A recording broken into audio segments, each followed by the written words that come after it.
नमो नारायण।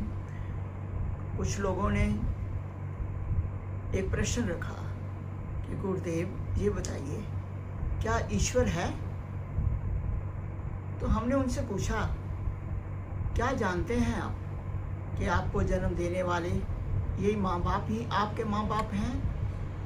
कहने लगे, हमने बचपन से देखा और बचपन से इनकी गोदी में खेले बड़े और जवान हुए। तो हमने उनसे एक प्रश्न किया, अगर आपको ये धारणा है कि यही मेरे पेरेंट्स हैं, यही मेरे माँ बाप हैं, ऐसे ही इस सृष्टि को चलाने वाला भी एक सर्वोत्तम परमात्मा है। अगर वो परमात्मा ना होता तो दिन और रात ना होती, अगर वो परमात्मा ना होता तो सूर्य में प्रकाश ना होता, अगर वो परमात्मा ना होता तो ऋतुओं में परिवर्तन ना आता, अगर वो परमात्मा ना होता तो आपको जो कुछ भास रहा है कुछ भी दिखाई ना देता, अंधकार होता। इसका मीन्स कि परमात्मा है, परमात्मा है तो ये सृष्टि चल रही है भाई। और परमात्मा है, प्यारी आत्माओं, आपका जीवन चल रहा है। अगर परमात्मा ना होता तो आप सुखी कैसे बने? आप दुखी रह जाते। और अगर परमात्मा ना होता तो आपका सुख हमेशा रहता, आप सुख को पकड़ लेते। इसका मीन्स एक अनदर दूसरी शक्ति है जिसको ईश्वर परमात्मा कहा गया, जिसको सच्चिदानंद कहा गया, जिसको व्यापक शक्ति कहा गया। और उस व्यापक शक्ति का ही भाई तुम अंश हो। वो अंश हो, वो आत्मा के रूप में जगमगा रहे हो। ये भी परमात्मा को प्रेजेंट करता है कि परमात्मा है जो तुम में भी है। हाँ, अब प्रश्न होगा कि ये आत्मा तो जीवात्मा भी कहलाती है।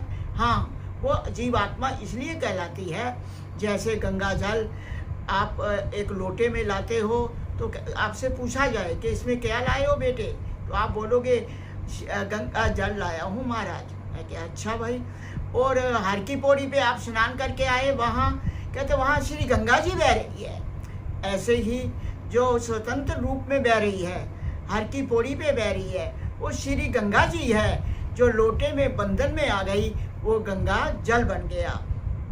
ऐसे ही वो परमात्मा की वो शक्ति, वो अनंता, वो प्रभु की ताकत, वो पावर जब इन लिफाफों में आई, इन शरीरों में आई तो जीवात्मा हो गई। लिफाफों में आने पे जीवात्मा हो गई।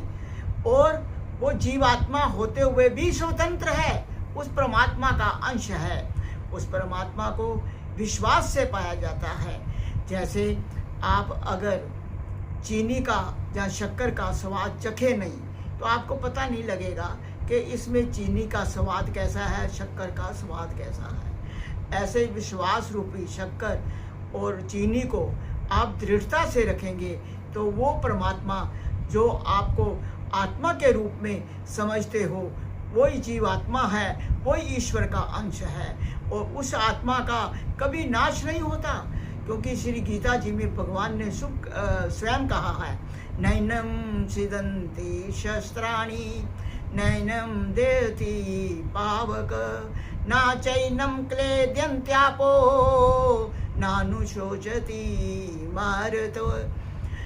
वो भगवान कृष्ण खुद कह रहे हैं कि आत्मा जो मेरा अंश है उसको अग्नि जला नहीं सकती, वायु उड़ा नहीं सकती, पृथ्वी दबा नहीं सकती और मृत्यु मिटा नहीं सकती।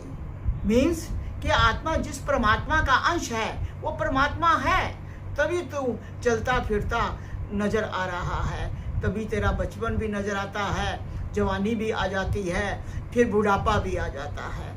बुढ़ापा ऐसा एक मित्र है जिसके आए बिना गुजारा नहीं और ले जाए बिना छोड़ने वाला नहीं। ये मत सोचिए कि मैं जिया तो 80, 90, 100 साल जिया। ये विचार करिए, जिया तो कैसे जिया, जिया तो कैसे जिया, ये सोचिए। उस प्रभु को अनुभव करने की कोशिश कीजिए। वो निराकार शक्ति, वो परमात्मा, वो ब्रह्म की शक्ति, अहम ब्रह्मस्मि द्वितीयो नास्ति, वो ब्रह्म जो एक ही है, वो साकार रूप में के अंदर भी वही है, वो निराकार में भी वही है, कोई भेद नहीं। परंतु इतना जरूर कहा जा सकता है कि वो निराकार साकार रूप में जब विश्वास धारणा से जीव जिज्ञासु प्रभु को पाने वाला इच्छा से उसकी तरफ लग जाता है तो उस परमात्मा का प्रेजेंट होना सामने आ जाता है। आप सूरदास को देखिए, उस शक्ति जिसको आप कहते हैं कि हाँ ईश्वर है, वो शक्ति कैसे प्रेजेंट रूप में आती है जब आप मन की त्रुटियाँ, मन के मल विक्षेपताएं, मन की जितनी गंदगी है विकारों की, विषयों की निकाल देते हो। किसने निकाली? सूरदास ने।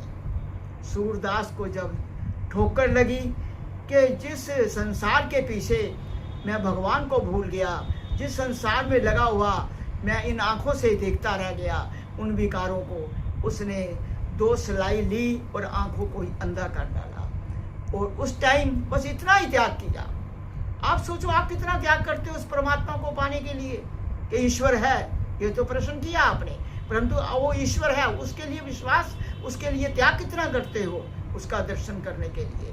सूरदास के पास भगवान कृष्ण छोटे बाल रूप में आके बैठ गए और सूरदास क्या गाते हैं? अब मोरी राखो लाज हरी, तुम जानत सब अंतर्जामी,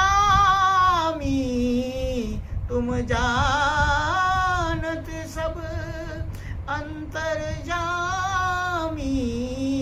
करनी कछु न करी के अब मोरी राखो लाज हरी। आप अपनी गंदगी की जो आपके अंदर है उसको निकालते नहीं हो, प्रभु के लिए त्याग नहीं करते, तो वो कैसे बैठ के आपका भजन सुनेंगे या आपको दर्शन देंगे? अवश्य दर्शन प्रभु का होता है। प्रभु प्रेजेंट है और सर्वत्र वो नज़र आ रहा है। ये अनुभव का विषय है जिसको आप जानने की कोशिश करो। भगवान खुद कह रहे हैं कि आत्मा मेरा अंश है और मेरे में ही समा जाता है। केवल मात्र इंसान का जो सुफुर्ण होता है, नाना प्रकार के सुफुर्ण रखता है, उसका बार बार जन्म और मृत्यु होती रहती है। इसीलिए वो जन्म देने वाला भी वही है और लेने वाला भी वही है। वही परमात्मा व्यापक है, उस चल अचल सब में नजर आ रहा है, इसमें कोई शक नहीं है। आप उस परमात्मा को यस मानो। हम बोल रहे हैं, तुम सुन रहे हो भाई, जहाँ भी तो परमात्मा है, बोलने वाला भी परमात्मा है, सुनने वाला भी परमात्मा है। आत्मा तत्व के लिए वही दोनों कवर का फर्क हो सकता है, बाहर के डिजाइन का फर्क हो सकता है, रहने वाली वो परमात्मा, वो शक्ति जो निराकार है उसको अनुभव करो। सकार में भी वही है जो सामने नजर आ रहा है। वो प्रभु बड़ा दयालु है, कृपालु है, परंतु पाओ तभी पा सकते हो। हमारे शास्त्र, संत, महात्मा, साधक, भक्त लोग एक ही बात कहते हैं कि परमात्मा है। परमात्मा अनुभव का विषय है।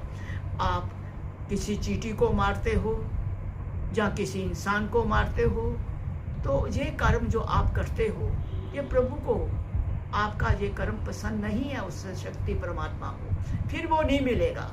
ना वो व्यापक रूप में मिलेगा, ना आपको ये पता लगेगा कि ये संसार दुनिया जो चल रही है परमात्मा से चल रही है, ना इसका अनुभव होगा, ना प्रभु का दर्शन होगा।